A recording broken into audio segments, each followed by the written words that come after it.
ونصلي على رسوله الكريم أما بعد فقد قال الله تبارك وتعالى في كلامه المجيد وفرقانه الحميد ولا تباشروهن وأنتم عاكفون في المساجد وقال رسول الله صلى الله عليه وسلم من اعتكف يوما ابتغاء وجه الله جعل الله بينه وبين النار ثلاث خنادق।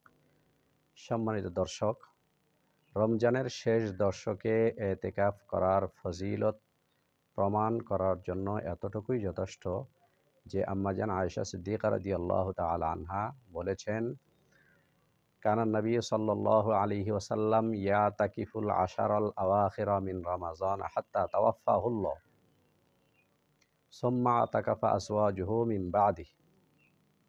সিহাহ সিত্তার সমস্ত আইম্মায়ে কেরাম এই হাদিসটিকে বয়ান করেছেন, শুধু ইমাম ইবনে মাজাহ রাহমাতুল্লাহি আলাইহি ব্যতীত।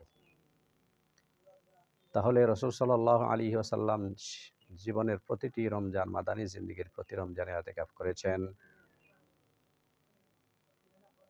এক রমজানে কোনো কারণে ইতিকাফ করতে পারেননি, পরের রমজানে ২০ দিন ইতিকাফ করেছেন। গত বছরের কাজাটা আর এই বছরের নগদ।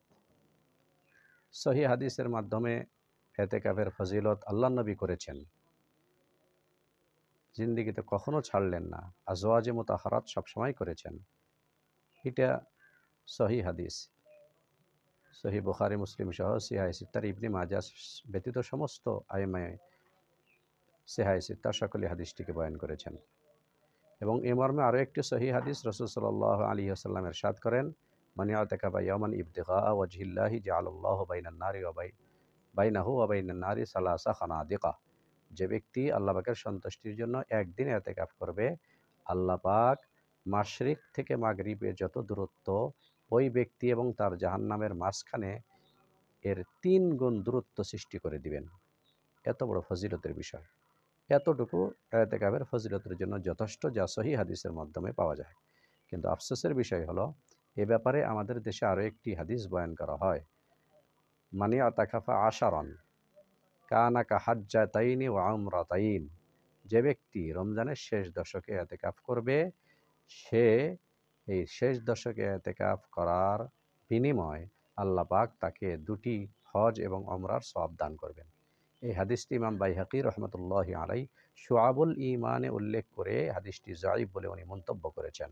হাফেজ জালালউদ্দিন সুয়ুতী রহমতুল্লাহি আলাইহি তার প্রসিদ্ধ কিতাব আল জামিউস সাগীর হাদিসটিকে যায়িফ বলেছেন।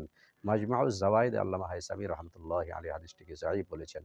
তাই এই জাতীয় যায়িফ হাদিসের মাধ্যমে উমরা আর হজের সওয়াব পাওয়া যাবে, এই জাতীয় কথা বলার কোনো যৌক্তিক নেই।